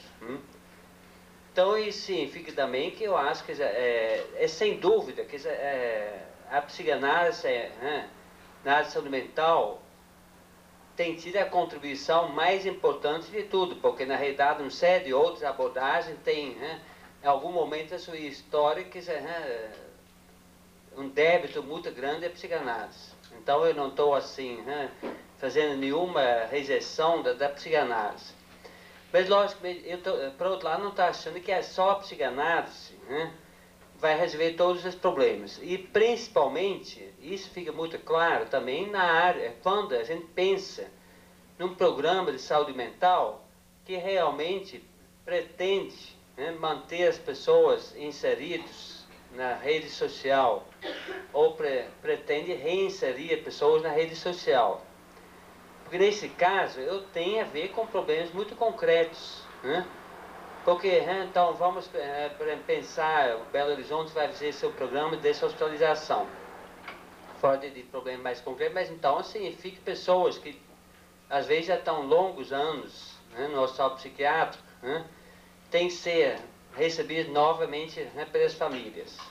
Então primeiro eu tenho que preparar as famílias, depois eu tenho que preparar a própria pessoa para se locomover fora de um espaço que ele longos anos viveu, eu tenho que de repente se acostumar a outros espaços. Eu vou ter pessoas, claro, não todo mundo, que tem que até adquirir habilidades verbais, porque durante muito tempo vivia calados. Então aqui eu tenho todas as áreas da psicologia que têm então, condições de trabalhar com isto. Eu vou ter pessoas que a família vai ter que controlar medicamentos, mas outras pessoas eu posso então realmente então mostrar a importância do medicamento e também treinar a pessoa para ele cuidar da sua própria medicação. Então vou ter uma série de problemas diferentes que não vou atender a partir da psicanálise. Então não quer dizer que a gente tem que colocar a psicanálise de lado, mas tem que acrescentar uma série de coisas. Então assim, isso é assim, importante, porque é claro que às vezes tem os movimentos assim muito militantes que ficam achando que eles podem ocupar o espaço inteiro. Não, eu acho que pode dar uma contribuição muito importante, mas a gente tem que abrir o espaço também para contribuições outras. Eu acho que isso na área de saúde mental está muito claro. Porque, por um lado, a gente passou numa época que ninguém precisava cuidar de nada, porque enquanto se colocava o louco no manicômio, não fazia simplesmente nada. Quando estava no hospital privado, conveniado com Previdência Social, se aplicava, às vezes, até um medicamento igual para todo mundo, terapia, sonoterapia para todo mundo, que era mais fácil. Não, isso tem casos concretos. Então, era mais fácil. É claro, na medida que a pessoa está fora do hospital, então todo mundo era tratado de forma igual, como se todo louco fosse igual. Claro, quando você vai deshospitalizar, você vai ver que cada indivíduo é um indivíduo com sua própria história de vida, com seus próprios problemas e suas próprias necessidades. Então isso vai criar um grande desafio até, quer dizer, como, por um lado, como ajudar as pessoas para se reinserir numa rede social e, por outro lado, também outras pessoas para criar condições de minimamente manter dentro dessa rede social, porque você vai ter também casa que são muito vulneráveis, então se não tem algum apoio, eles não vão conseguir manter dentro dessa rede social. Condições de recursos, antimanicomiais, poderia ter até uma construção de um hospital. Essa lei está nesse ponto? Isso não é lei. Isso tem que ser entendido. Isso que eu tentei falar aqui. Esse substitutivo feito pelo senador Sebastião Rocha, aprovado no Senado Federal, que eu falei aqui que foi a negociação que a gente teve com a FBH, foi os pontos, esse artigo que você citou são 4, onde não teve acordo. Então, o que acontece? Que é o artigo que fala do financiamento. Então, é aquilo que eu falei, não adianta falar que os doentes mentais têm isso, tem isso, tem isso, tem isso, tem isso de direito, todos os direitos imagináveis, mas na hora do financiamento continua nos hospitais. Então, o que aconteceu? Esse substitutivo do Sebastião Rocha foi aprovado com esse acordo feito pelo movimento da luta antimanicomial com a FBH, exceto nesses 4 artigos, que eu já não consigo lembrar, porque isso foi em janeiro do ano passado. Ele voltou para a Câmara dos Deputados. A Câmara não se renovou o ano passado? São 513 deputados. Então, o que a gente vai fazer? Tem que fazer uma outra mobilização na Câmara. Mas agora, como é que é a tramitação legal? Ele volta para o Senado? Não volta mais. A Câmara agora vai mexer nesses 4 artigos, que são os fundamentais, e vai para a sanção do Fernando Henrique Cardoso. O que a gente está fazendo? Até foi bom você ter tocado. Nós deixamos isso quieto. Nós estamos deixando isso quieto. Por que está deixando quieto? É porque a gente não quer? Não. É uma estratégia política. Por que parou? Porque enquanto isso, a gente está mobilizando, batalhando, esforçando para que o Serra invista mais nas políticas de saúde mental. Então, esse programa de apoio à deshospitalização, Belo Horizonte fez, essa portaria municipal, tem uns 2 meses, o Serra, no dia 24 de fevereiro, publicou a portaria ministerial, criando serviços residenciais terapêuticos, que é isso que o Cornélio falou, que é a moradia para 20 mil pessoas considerada crônica no Brasil, que é, hoje em dia, a IH, que é essa autorização de internação hospitalar em torno de R$700, ela vai nós temos que estar criando um mecanismo de como que você operacionaliza isso dentro do sistema, porque você tem que monitorar, você tem que saber que isso é uma coisa complicada, que eu não vou entrar aqui. Como é que você fica sabendo que João Manuel de Betim, que está internado no Serra Verde há 50 anos, 20 anos, não interessa, 10 anos, que o dinheiro do João Manuel vai ficar, que nós de Betim vamos controlar esse dinheirinho até o João Manuel morrer. E que o leito dele lá no Serra Verde foi fechado. É isso que está discutindo nesse momento. Então, quando a gente avançar mais nessa política, a gente vai para o Senado, para enfrentar o Congresso. Então, assim, tudo é uma estratégia. Inclusive, dia 31, nós vamos estar no Congresso Nacional discutindo com o Serra mais avanços na política de saúde mental. O que é mais avanço? Além dessa portaria que ele assinou, ele remunerar os serviços de saúde mental 24 horas, que hoje não tem remuneração. Por exemplo, o município que eu sou coordenadora tem um serviço de saúde mental 24 horas, é bancado pelo município. Um NAPS 24 horas custa R$85 mil por mês. Da água, do telefone à alimentação do usuário, café, o banho, tudo custa R$85 mil por mês, com a equipe tudo. Que eu não acho isso caro. Né? Um NAPS que não funciona 24 horas, que funciona, por exemplo, de segunda a sexta, custa R$32 mil por mês. Um exemplo que eu estou dando aqui. Né? Então, assim, é muito, são muitas... tem muitas questões nisso aí, né? Agora, eu só queria aproveitar que o companheiro lá falou, desse negócio de psicanálise, eu quero dizer que eu concordo com o Cornélios. Hoje em dia, a gente tem que pensar o seguinte, pelo menos para mim já não existe isso, há anos, que eu não penso nisso. O doente mental, o que a gente vê é o seguinte, é um ser humano que está com seus laços sociais, afetivos, familiares, econômicos, muitas vezes, nem todos, mas muitos, de estudo, de relações, muitas vezes deteriorado, rompido, às vezes pela própria doença, às vezes também agravado com condição social, uma série de questões. E pela própria doença que leva o sujeito, todo mundo sabe que a esquizofrenia faz isso, e outras doenças, ao isolamento, ao embotamento e tudo mais.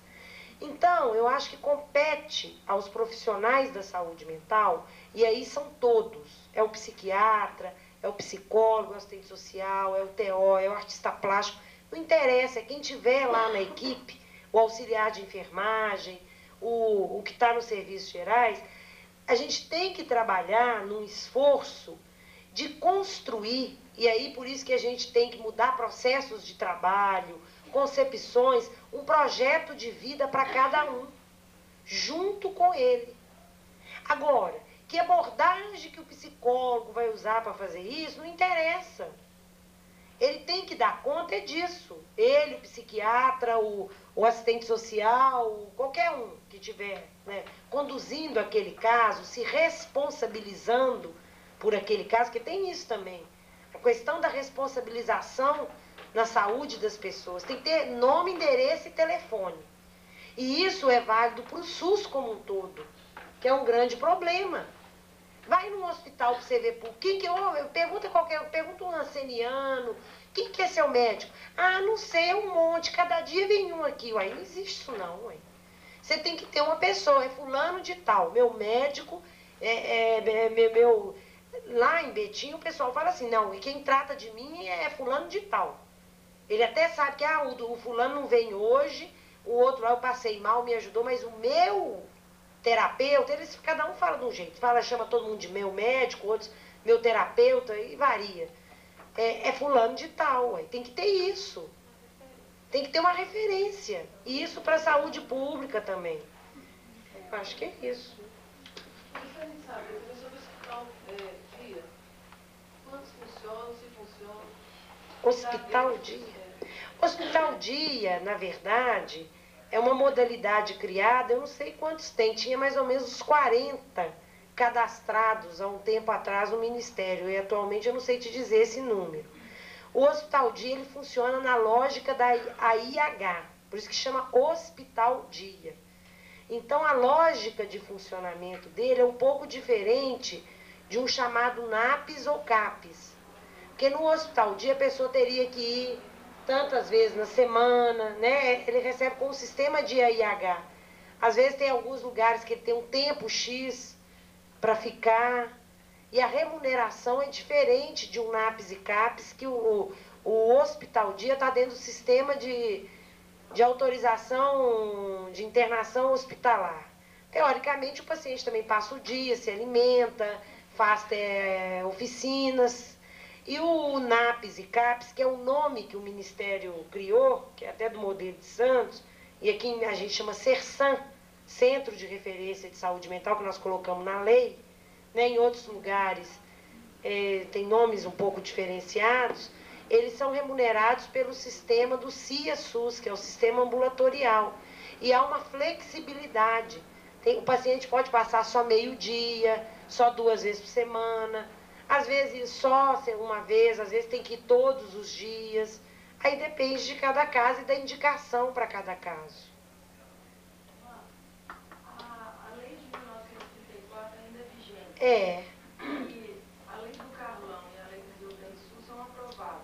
São Estaduais. São estaduais. Fica essa contradição. É uma contradição, porque tem o decreto-lei federal e tem essa questão das leis estaduais. Agora, a lei federal ela é superior à lei estadual, mas existe um certo grau também de autonomia de uma lei estadual. Eu não sei te responder isso, assim, não sei se Cornélio sabe? Talvez detalhes eu não sei. Eu sei que tem um nível de subordinação, mas tem também uma autonomização. A do Carlão foi aprovada quando? 18 de janeiro de 1995. Isso só que no concurso faz o projeto. Você vai responder a pergunta para mim agora. Já na lei Carlão, que é uma lei estadual, está funcionando aqui no estado, ela tem que funcionar. E se não funcionar, tem que ir para jurisprudência para discutir, que é lei. Então tem que funcionar. Então é lei. Então nós tivemos um caso, começamos a trabalhar com casos, esses casos bem graves, precisa de ter uma certa internação, porque não tinha condição da gente continuar fazendo um trabalho, mesmo a nível de sessão, não estava se adaptando àquela situação toda. E a psicóloga desse paciente aqui teve uma conversa informal, a família teve uma conversa informal, posteriormente procurou a psicóloga, e a psicóloga então orientou que fosse feito junto ao hospital, uma requisição junto ao hospital, fazer a internação dele em leito comum. Então no início a família chegou para discutir o problema com o hospital se negava a atender o pedido, a cumprir a lei. Posteriormente, com o pedido da psicóloga, houve uma intervenção da psicóloga nossa, então esse leito foi cedido, ele fez o tratamento em leito comum dentro do hospital, e eu queria saber de você se isso tem sido um procedimento que está sendo usual no nosso meio, ou seja, na equipe de saúde mental como um todo, do município e do estado. Eu acho o seguinte, gente, a gente sabe, né, na lei a gente fala, E tem que falar uma coisa, que deixar claro o seguinte. A internação, às vezes, ela é necessária, né? Claro, existem casos que, às vezes, você tem que internar a pessoa. Por um tempo que é um tempo... A gente sempre fala o mais breve possível, sabendo que o mais breve possível é um tempo também de cada pessoa, né? A gente não vai determinar que é um dia, que é 2, a gente sabe. Na saúde mental, essa objetividade é muito... Não existe isso, não, né? Mas... a gente colocou na lei, né, que isso deveria se dar ou no próprio serviço, se ele for equipado, né, como é o caso de Betim, que tem um serviço 24 horas, porque isso é óbvio, né, gente? Como é que você vai ter um serviço de urgência pela metade? Isso é um problema que Belo Horizonte enfrenta. Não existe isso no mundo. Nunca vi contar. Você já viu contar a urgência pela metade? Tá. Mas isso foi o que o pessoal conseguiu. Não é porque o pessoal está equivocado e não sabe disso. Isso é força política, é disputa, é recurso, não é? E quando isso não for possível, no hospital geral. Mas a gente sabe, gente, da dificuldade da clínica médica, do hospital geral, de aceitar paciente psiquiátrico. E digo a vocês, não é só o paciente psiquiátrico, é o alcoolista, tá? É uma pessoa... Não é só, é um andarilho de rua, é um alcoolista, é um doente mental, é qualquer paciente que tem uma doença crônica, até o hospital público não quer, gente, ninguém quer ir, todo mundo quer. Isso tem um problema que é o seguinte, o Gastão Wagner fala isso. Nós, da saúde, temos a porta aberta. Na nossa porta bate tudo, é igual na polícia, tudo. É quem tem a porta aberta 24 horas, é a polícia, que eu saiba, é a polícia e a saúde. Porque a educação não tem. A educação tem um número X de vaga, fechou a escola, acabou, acabou. Não é assim? Agora a saúde e a polícia, não adianta. 24 horas tem que estar com a porta aberta. Então, tudo chega na porta da saúde. Tudo. Tudo. Todos os tipos de problemas pensados, imaginados e inimaginados. Então, a gente tem, eu acho que nós temos um nível de responsabilização. Eu acho que não somos nós que temos que dar todas as respostas, mas nós temos um nível de responsabilização. Hoje em dia nós estamos discutindo o seguinte, tem muitos pacientes que chegam politraumatizados da rua, vira até tetraplégico. Sabe o que as famílias fazem? Some, desaparece, tira o endereço. O que vai acontecer com esse paciente? Esse paciente é do Estado, gente. Ele é do Estado. O Estado há que criar condições, querendo ou não querendo, achando bom, achando ruim, para dar conta disso. Tem que ter estrutura. Agora, com certeza, não é instituição total. Mas tem que ter estrutura, quer dizer... Entendeu? Então, eu acho que isso é uma fechar o correlação debate, de força. tá? Eu queria saber só uma coisa, a respeito da experiência de Trieste. Qual que é a influência que tem a reforma aqui no Brasil? Trieste é uma cidade com 500 e poucos mil, quase 500 mil habitantes. Agora, não, isso que eu ia falar. Que ao longo dos anos, pelo envelhecimento da população, já foi diminuindo muito. Tem muitos velhos. E que tinha o Parque São Giovanni, que era um hospício, como qualquer outro hospício, que é tudo igual mesmo.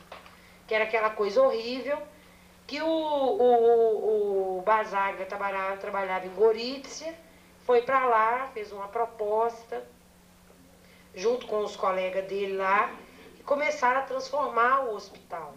E acabando com a estrutura e criando serviços, né, substitutivos. A estrutura hospitalocêntrica. Como eles têm muito mais recurso e ele conseguiu financiamento na época, é diferente, né? Por exemplo, lá você tem um usuário, por exemplo, autista, que eu vi, de 1,95 m, gravíssimo, que carrega uma geladeira e joga pela janela, que ele tem força física para isso. E um quadro muito difícil.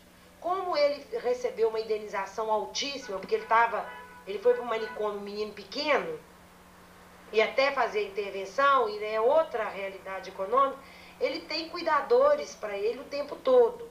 Esse caso, que é um caso, que isso não é a maioria dos casos, graças a Deus, da saúde mental. Então, eles fizeram essa transformação, fizeram a Lei 180, né, que foi aprovada lá nos anos 70, né? Em 78, né? E várias cidades da Itália, do interior, fizeram isso. Em Roma, ainda existem as estruturas, algumas estruturas hospitalares, né? Porque isso não houve essa ruptura 100%. Mas eu acho que, para nós, assim, eu, pessoalmente, sou absolutamente influenciada pela experiência italiana. Eu gosto de muitas coisas. Agora, eu acho que a nossa experiência brasileira, e particularmente a mineira, a Belo Horizontina, a betinense, eu acho ela muito diferente. Eu acho ela ímpar. Eu acho que nós aqui temos coisas positivas, temos umas coisas negativas, estamos fazendo, temos bons resultados, alguns maus resultados. Mas eu acho que é isso. Eu acho que Santos teve uma experiência também um pouco diferenciada. Belém do Pará, quer dizer, não existe uma verdade de como é que é a melhor, qual que é a pior experiência. O importante é que a gente tem que pensar no doente mental, para mim, como um sujeito de direitos e que sofre muito. E que é da nossa área, da nossa competência, oferecer o nosso corpo, o nosso saber, para ajudar essas pessoas a sair dessa condição que é de muito sofrimento, dentro das possibilidades. Alguns vão ganhar mais autonomia, outros menos, teremos mais êxitos com uns, menos êxitos com outros, mas nós não vamos parar, nós vamos ir seguindo e batalhando isso, e sempre apoiando as famílias. A família sempre tem que sentir que a gente está ali, perto dela, junto com ela, porque é difícil, é pesado, não é uma coisa simples. Eu acho que é isso. Ana Rita, não é só isso. Ana Rita está com a pergunta final. Sobre os manicômios judiciários, né? Por que nessa articulação aí com o Paulo Delgado, o movimento antimanicomial, né, o que aconteceu que a lei não aborda a questão a gente não mexeu nisso, porque da periculosidade, né? Que é isso que está também subjacente para botar doido em hospício, mesmo no hospício da saúde, sei lá. Da periculosidade, o hospital manicômio judiciário é uma indecência, gente. Manicômio judiciário, nós temos em Minas o Jorge Vaz, 250 leitos. Até eu juro para vocês, que eu vou contar uma coisa para vocês, pelo amor de Deus, vocês não riem de mim, não. Que eu juro para vocês, do fundo do coração, que eu achava que os doentes mentais que estavam no hospital era tudo louco, infrator, assassino, homicida. Não. Eu descobri coisas horríveis. Há 30 anos atrás, o sujeito jogou uma pedra no ônibus, está internado para sempre. Há 20 anos atrás, deu um tapa na cara da mamãe, está internado, por determinação do juiz. Falei, puxa vida, gente, além de brigar com psiquiatria, agora eu vou ter que brigar com o juiz? Vai ter que brigar com o juiz. Então, o que o movimento fez? O movimento não toca nisso na lei, porque era uma coisa da Secretaria de Justiça, não tinha feito isso, mas o movimento já está com essa discussão. O Conselho Federal, os conselhos regionais têm sido grandes parceiros, criaram as comissões de direitos humanos. Muita coisa está vindo por aí. Já tem um projeto que nós fizemos, deixa eu contar para vocês, o Estado de Minas Gerais tem 770 pessoas ditas loucas infratoras.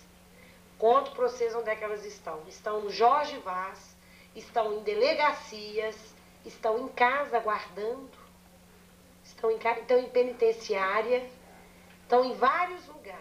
Penitenciária, em casa, em delegacia e no Jorge Vaz. Aí vai ser estudado, tem uma proposta que o Fórum Mineiro fez, que a secretária de Justiça já aceitou. Amanhã o Fórum Mineiro está indo em Barbacena, junto com a Secretaria de Justiça e a FEMIG, para fazer uma discussão.